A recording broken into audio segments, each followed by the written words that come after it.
තස්ස භගවතෝ අරහතෝ සම්මා සම්බුද්දස්ස. සද්ධාවන්ත කාරුණික පින්වත්නි, අංගුත්තර නිකායේ බුදුරජාණන් වහන්සේ දේශනා කළ උතුම් සූත්‍ර දේශනාවක් තියෙනවා. මේ දේශනාවේ නම කීනාසව බල සූත්‍රය.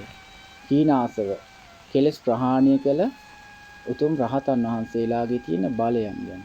ගොඩාක් දෙනෙකුට මේ කාලේ කවුද රහත් නැත්තේ, අසවලා රහත් අරහත් වෙන්නේ නැති එක කල්පනා කරනවා. නමුත් මේ බුද්ධ දේශනා අසුරු කරද්දී ඉගෙන ගනිද්දී අපිට ආශ්‍රව ශේ කරපු රහතන් වහන්සේලා කොයි වගේ උත්තරමයද කියලා යම් පමණකට තේරුම් ගන්න පුළුවන්. ඉතින් මේ දේශනාව බලමු. භාග්‍යතුන් වහන්සේ මේ දේශනාව සිදු කරන්නේ සවැත් නුවරදී. භාග්‍යතුන් වහන්සේ දවසක් භාග්‍යතුන් වහන්සේ ළඟට සාරිපුත්ත මහරහතන් වහන්සේ වැඩම කළා. භාග්‍යතුන් වහන්සේට වන්දනා කළා, පැදකුණු කළා, වන්දනා කළා. එකත් පසක වාඩි වෙච්චි සාරිපුත්ත මහරහතන් වහන්සේට භාග්‍යතුන් වහන්සේ මේ විදියට වදාළා. කතිනුකෝ සාරිපුත්ත කීනාසවස්ස බික්කුණෝ බලානි. යේයි බලේයි සමන්නාගතෝ කීනාසවෝ බික්ඛු ආසවානං කයං පටිජානාති. කීනාමේ ආසවාති. සාරිපුත්ත යම් බලයකින් යුක්ත වෙච්චි අරහත් භික්ෂුව තමන්ගේ ආශ්‍රය ෂය වුණා කියලා මොන වගේ බලයකට පැමිණලාද ලෝකෙට කියන්නේ? මොන වගේ බලයකට පැමිණලාද පිළින කරන්නේ? තමන්ගේ ආශ්‍රය ෂය වීම. ඔබ දන්නවා ආශ්‍රව කියන්නේ කාමාශ්‍රව, භවආශ්‍රව, අවිජ්ජාශ්‍රව කියලා භාග්‍යතුන් වහන්සේ දේශනා කළා තියෙනවා. ඉතින් මේ ආශ්‍රව ෂය වුණා කියලා කුමන බලයකට පැමිණලාද කීනාසව භික්ෂුව මේ ලෝකේ අරහත්ත්වය ප්‍රකාශ කරන්නේ? අන්න ඒ වෙලාවේ සාරිපුත්ත මහරහතන් වහන්සේ මෙන්න මේ කරුණ දේශනා කරනවා. අට්ඨබන්තේ කීනාසවස්ස වික්කුණෝ බලානි. යේයි බලේයි සමන්නාගතෝ කීනාසවෝ ආසවානං කයං පටිජානාති. කීනාමී ආසවාති. ස්වාමීනි, යම් බලයකින් යුක්ත අරහත් භික්ෂුව කීනාසවෝ රහතන් වහන්සේ උතුම් අරහත්ත්වය ආශ්‍රව ඡය වීම ගැන ප්‍රකාශ කරනවාද? අන්නේ යුක්ත බලයන් 8ක් තියෙනවා. ස්වාමිනේ බල 8 තමයි. පළවෙනි එක ඉදබන්තේ කීනාසවස්ස බික්කුණෝ අනිච්චතෝ සබ්බේ සංඛාරා යථා භූතං සම්මප්පඤ්ඤාය සුදිත්තෝ හෝති. ස්වාමිනී භාග්‍යතුන් වහන්සේ මේ කීනාසව වූ භික්ෂුවට සබ්බේ සංඛාරා හේතු නිසා හටගත්තු සියලුම සංස්කාරය, මේ සකස් වෙච්ච සියලුම සංස්කාරය අනිත්‍යයි කියලා ඇත්ත ඇති සැටියෙන් දන්න යථා භූත ඥානය මනාකොට දැකලා අවබෝධ කරලා තියෙනවා. යථා භූත ඥානයෙන් යුක්තයි. මෙන්න මේ බලයට පැමිණිලා කීනාසව අරහත් භික්ෂුව තමන් ආශ්‍රය ඡය වුණා කියලා ලෝකෙට ප්‍රතිඥා දෙනවා, පිළින කරනවා.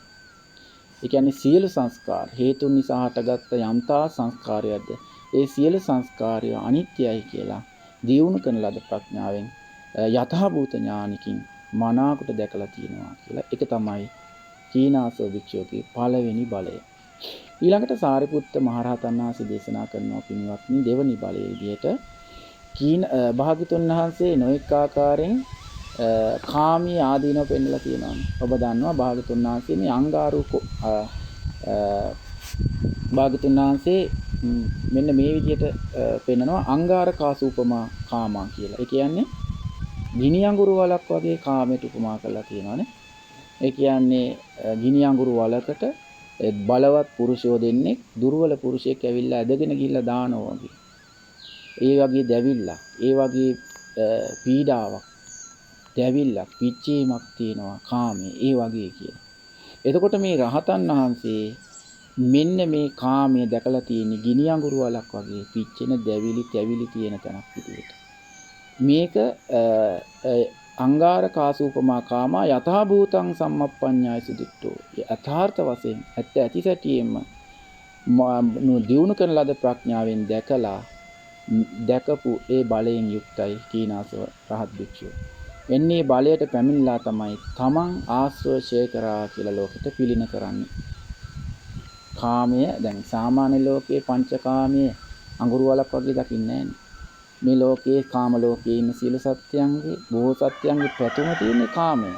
මට ඉෂ්ඨකාන්ත මනාප පිය රූප ලැබේවා, ශබ්ද ලැබේවා, ගන්ධ සුවඳ ලැබේවා, රස පහස ලැබේවා කියලා. නමුත් අරහත්ත්වයටපත් වූ භික්ෂුව දකින්න මේකේ ඇත්ත ස්වභාවය, ඒ ආස්වාදය, ඒ සැපේ සොම්නසයට යට නොවි මේකේ යථාර්ථය දකින්නවා ගිනි අඟුරු වලක් වගේ. අන්නේ බලයට පැමිණලා උතුම් අරහත්ත්වයේ කීනාසව බව ප්‍රකාශ කරනවා. තුන්වෙනි එක විදිහට සාරිපුත්ත මහරහතන් වහන්සේ පින්වත්නි දේශනා කරනවා පුනච පරම්බන්තේ කීනාසවස්ස බික්කුණෝ විවේකනින්නම් චිත්තං හෝති. මේ කීනාසව භික්ෂුව විවේකයට නැඹුරු වෙච්ච සිතින් යුක්තවයි වාසය කරන්නේ. දැන් ඔබ අහලා තියෙනවා විවේකයේ දෙආකාරයි. කාය විවේකයේ සහ චිත්ත විවේකයේ. පිරිස් වලින් වෙන් වෙලා වාසය කරනකොට කාය විවේකය ලැබෙනවා. චිත්ත විවේකය කියලා කියන්නේ පංච නීවරණ වලින් දුර වෙච්ච සිත.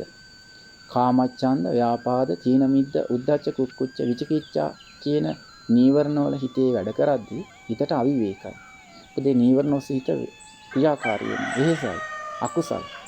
එතකොට මේ කාය විවේකයේ වගේම සමාධිමත් හිතකින් චිත්ත විවේකී උපදවා ගත්තට පස්සේ මේ කීනාසව විශේෂයෙන්ම අරහත්ත්වයටපත් වෙච්ච භික්ෂුව මෙන්න මේ කියන විවේක දෙආකාරයෙන්ම යුක්තයි. කාය විවේකියත් චිත්ත විවේකයටත් නැඹුරු සිතින් යුක්තව වාසය කරන්නේ. ඒ විවේකයට අවනතෝ සිතින් වාසය කරන්නේ. විවේකයට බර වෙච්ච සිතින් වාසය කරන්නේ. ඒ වගේම නෙක්ඛම්මා බිරතං යන්ති භූතං සබ්බසෝ ආසවට්ටානී ධම්මේ. නෙක්ඛම්මා බිරතං මේ කාමයන්ගෙන් වෙන්වීම, නෙක්ඛම්ම සැපයට, නෙක්ඛම්මයට ඇලිලා වාසය කරන්නේ. ඒ වගේම යම් ආසවට්ටානී පිරිහින ධර්මයන් තියෙනවාද ඒ සියල්ලම ප්‍රහාණය කිරීමෙන් යුක්තයි. ඉතින් මෙන්න මේ කීනාසව භික්ෂුව විවේකයට නැඹුරු සිතින්, විවේකයට බර වෙච්ච සිතින් වාසය කිරීම, නෙක්ඛම්මයට ඇලී වාසය කිරීම, ආසවට්ටානී ධර්මයන් සම්පූර්ණයෙන් ප්‍රහාණය කරලා තිබීම, පිරිහෙන්ට හේතු වන ධර්මයන් ප්‍රහාණය කරලා තියෙන බලයට පැමිණිලා තමයි කියනවා කීනාසව භික්ෂුව තමන්ගේ අරහත්ත්වය ප්‍රකාශ කරන්නේ. ආශ්‍රය ශේවීම ගැන ප්‍රකාශ කරන්නේ. ඒතර බලන්න මේ රහතන් වහන්සේලා කියන්නේ නිකං එකපාරට අපි නමක් කියලා ලබා ගන්න පුළුවන් දෙයක් නෙමෙයි. මේ ලෝකේ ශ්‍රේෂ්ඨ උත්තම ගුණයන්ගෙන් ඒ පැමිණිලා ඒ ආශ්‍රය ශේව කිරීමක් තියෙනවා. හතරවෙනි එකට සාරිපුත්ත මහරහතන් වහන්සේ පෙන්නනවා පුණජ පරම්බන්තේ කීනාසවස භික්ඛුනෝ ස්වාමිනී මේ කීනාසව භික්ෂුව චත්තාරෝ සතිපට්ඨානා භාවිතාහන්ති සුභාවිතා. සුභාවිතා කියන්නේ ස්වාමී සතර සතිපට්ඨාන. කායානුපස්සනා, වේදනානුපස්සනා, චිත්තානුපස්සනා, ධම්මානුපස්සනා කියන සතර සතිපට්ඨානේ මනාකොට භාවිතා කරලා තියෙනවා. භාවිතා කරලා තියෙනවා සුභාවිතා. මනාකොට භාවිතා කරලා තියෙනවා. මුදට ප්‍රගුණ කරලා තියෙනවා. මෙන්න මේ සතර සතිපට්ඨානේ භාවිත කරපු නිසා සුභාවිත කරලා අන්නේ බලයට පැමිණිලා කීනාසව භික්ෂුව අරහත්ත්වය ප්‍රකාශ කරනවා. පටිජානාති. ආශ්‍රය ඡේ කිරීම දැනගන්නවා. ආශ්‍රය ඡේ වුණා කියලා පිළින කරනවා. එතකොට මේ සතර සතිපට්ඨානය කියන එක භාවිත කළොත් බහුල වශයෙන් පුරුදු කරනවා නම් පින්වත්නි ඒකේ ආධුනිකයෙක් වෙන්නේ නැහැ. අද ගත්තොත් එහෙම බොහෝ දෙනෙක් බෞද්ධයයි කියා ගන්න බොහෝ දෙනෙකුට සතර සතිපට්ඨානය කියන්නේ මොකක්ද කියලාවත් දන්නේ නැහැ. ඒ වචනවත් හරියට දන්නේ නැතිකොට ඒකේ පුහුණු වීමක් ගැන කවර කතාවක්. මේ සතර සතිපට්ඨානය මනාකොට පුහුණු වෙනවනම් පුරුදු වෙනවනම් ඒ ගැන එයා දක්ෂෙක් වෙනවා. ඉතින් ඒ බලය තියෙනවා.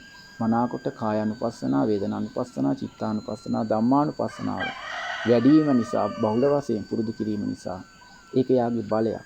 ඒ නිසා ලෝකෙට කීනාසව භික්ෂුව ආශ්‍රව ශේවීම දැනගන්නවා. පටිජානාති. ලෝකෙට පිළින කරනවා. මගේ මේ ආශ්‍රව ශේ වුණා කියලා දැනගන්නවා කියලා. ඊළඟට පස්වෙනි කාරණාව විදිහට පෙන්නනවා චත්තාරෝ ඉද්ධිපාදා භාවිතා හොಂತಿ. මේ අරහත් භික්ෂුව සතර ඉද්ධිපාද භාවිත කරලා නිසා, සුභාවිත කරපු නිසා. සතර ඉද්ධිපාද කියන්නේ ඡන්ද සමාධි ප්‍රදාන සංකාර සමන්නාගත ඉද්ධිපාදේ, චිත්ත සමාධි ප්‍රදාන සංකාර සමන්නාගත ඉද්ධිපාදේ, වීරිය සමාධි ප්‍රදාන සංකාර සමන්නාගත ඉද්ධිපාදේ, විමර්ශා සමාධි ප්‍රදාන සංකාර සමන්නාගත ඉද්ධිපාදේ කියලා ඉද්ධිපාද හතරක් තියෙනවා. ඉතින් අර ඒකේ භාවිත ස්වභාවිත. ඒකේ ඉදිපාද සංයුති ඉතාම ලස්සනට තියෙනවා මේ සතර ඉදිපාද වඩන්නේ කොහොමද කියලා අතිශය පැහැදිලිව දේශනා කරලා තියෙනවා.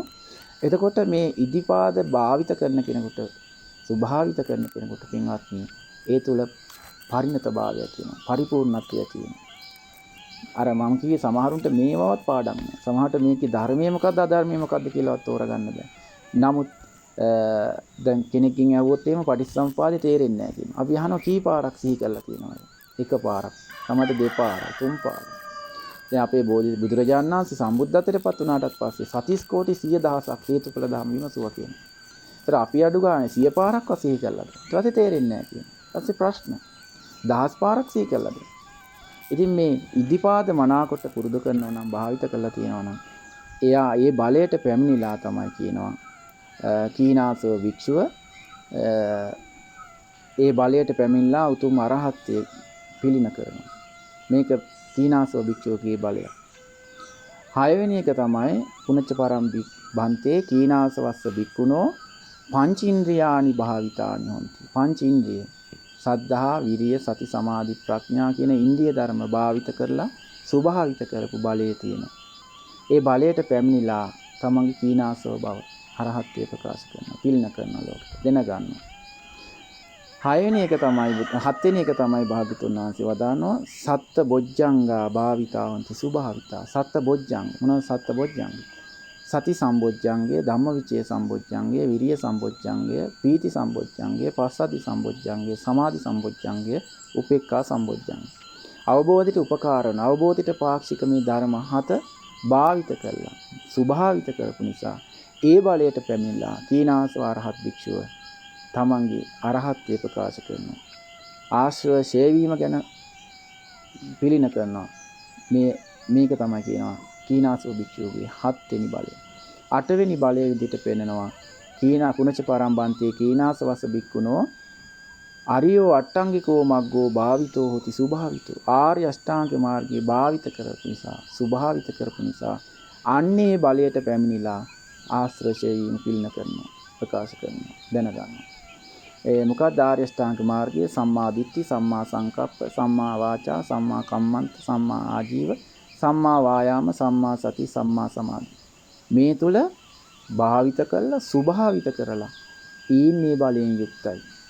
ඉතින් මේ බොහෝ වෙලාවට ධර්මයේ ඉගෙන ගන්න ඕන සමහර කෙනෙකුට හැමදාම සරසේ නෙලවෙන් කියා ඉන්නවා. සරසේ නෙලවෙන් විතර යා නැහැ. මොකද හැමදාම මේක තෝරගන්න බැරුව ප්‍රශ්න අහනවා සමහරට. තේර ගන්න බෑ. සමහරට මේක අවශ්‍යතාවයක් නෑ. සමහර යම් සීමාවක නතර වෙලා අවශ්‍යම කෙනෙක් තමයි මේක හොයන්නේ. අවශ්‍ය කෙනෙක් තමයි ගැන කතා කරන්නේ. අවශ්‍ය කෙනෙක් තමයි ගැන සාකච්ඡා කරන්නේ. ඒ නිසා මේ ආර්ය ශ්‍රාංග මාර්ගය ගැන භාවිත කරනවා නම්, සුභාවිත කරනවා නම් ඒ බලයට පැමිණලා තියෙනවා කීනාසව භික්ෂුව. මෙන්න මේ බල 8න් යුක්ත කීනාසව භික්ෂුව ඔය බලෙන් සමන්නාගත වෙලා, ඔය බලයන්ගෙන් සමන්නාගත වෙලා තමන් ආශ්‍රය ෂය කරා කියලා පිළින කරනවා ලෝකෙට. මේ තමයි කීනාසව භික්ෂුවගේ බල 8 කියලා සාරිපුත්ත මහ රහතන් වහන්සේ දේශනා කළා. ඒක ශ්‍රාවක භාෂිතයක් භාග්‍යතුන් වහන්සේ අනුගෙන වදාන දේශනාවක්.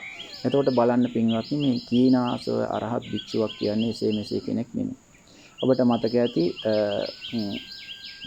එකක් තමයි සියලු සංස්කාරයන් අනිත්‍යයි කියලා යථාභූත ඥාණයෙන් මනාකොට දැකපු කෙනෙක්.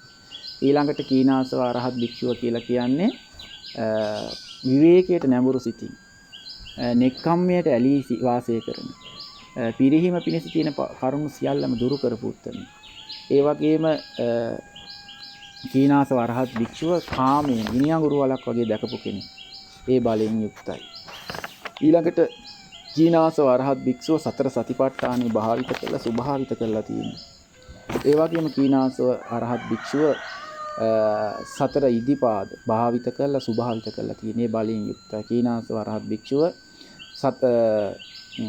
පංච ඉන්ද්‍රිය ධර්ම භාවිත කළා, සුභාවිත කළා තියෙන. කීනාසව අරහත් භික්ෂුව සත්ත බොජ්ජංග ධර්ම භාවිත කළා, සුභාවිත කළා තියෙන. කීනාසව අරහත් භික්ෂුව ආර්ය අෂ්ටාංග මාර්ගය භාවිත කළා, සුභාවිත කළා. මෙන්න මේ බලයන්ගෙන් යුක්තයි. ඉතින් මේ මෝඩකමට සමහරව අරහත්ත්වය ප්‍රකාශ කරනවා. ඒ වගේම අදිමාන්නයට පැමිණලා රැවටිලත් කෙනෙක් අරහත්ත්වය ප්‍රකාශ කරනවා. පාපී ආසාවට යට වෙලා බොරුවට අරහත්ත්වය ප්‍රකාශ කරනවා. නියම වශයෙන් අරහත්ත්වය ප්‍රකාශ කරනවා. ඉතින් නියම වශයෙන් අරහත්ත්වය ලැබපු උත්තමයෙක් ළඟ තියෙන බල 8ක් ගැන තමයි ඉගෙන ගත්තේ. ඉතින් ඒ උත්තමයන් වහන්සේ ඒකාන්තයෙන්ම ආහුනේය, පාහුනේය, දක්ඛිනේය, අංජලි කරණී අනුත්තර පුණ්‍යක්ඛිතං කියන ගුණයන් යුක්තයි. සුපටිපන්න සුපටිපන්න ඉතිපටිපන්න ඥායපටිපන්න සාමිචිපටිපන්න ගුණයන්ගෙන් යුක්තයි. ඉතින් මේ වගේ අෂ්ටාරි පුද්ගල මහා ශ්‍රාවක සංඝ රත්නය ගැන හිත පහදවා ගන්න පුළුවන්. විශේෂයෙන් රහතන් වහන්සේලා ගැන හිත පහදවා ගත්තොත් අප්‍රමාණ පින් රැස් වෙනවා. ඒ රහතන් වහන්සේලා උදෙසා දන්පැන් පූජා කිරීමෙන් අප්‍රමාණ පින් රැස් වෙනවා. ඉතින් මේ Tamanට ලැබිච්ච ලාභය ගැන සිහි උපදවා ගන්න, අඳුනා ගන්න, මුලා වෙන්න එපා. මේ ධර්මය හොඳට මේ ඉගෙනගෙන ශ්‍රාවකයෝ කවුද කියලා ඉගෙන ගන්න. ඒ ඉගෙනගෙන ලැබිච්ච දුර්ලභ ලාභය අහිමි නොවි ෂණ සම්පත්තිය දුෂ්ට කරගන්න නැතුව අෂ්ටක් ඒ කියන්නේ දුෂ්ට වූ ෂණ සම්පත්තිය 8ක් තියෙනවා. යටෙන් මිදිච්ච මේ මොහොතේ ධර්මයේ මුණ ගැහිලා මනුෂ්‍ය ජීවිතේ මුණ ගැහිලා බුද්ධිමත්ව ලැබිච්ච මේ මොහොතේ මේ බුද්ධ ශාසනයෙන් පිහිට පිළිසරණ ලබා ගන්න කෙනෙක් බවට පත් වෙනවා කියන අදිෂ්ඨානය තුලට.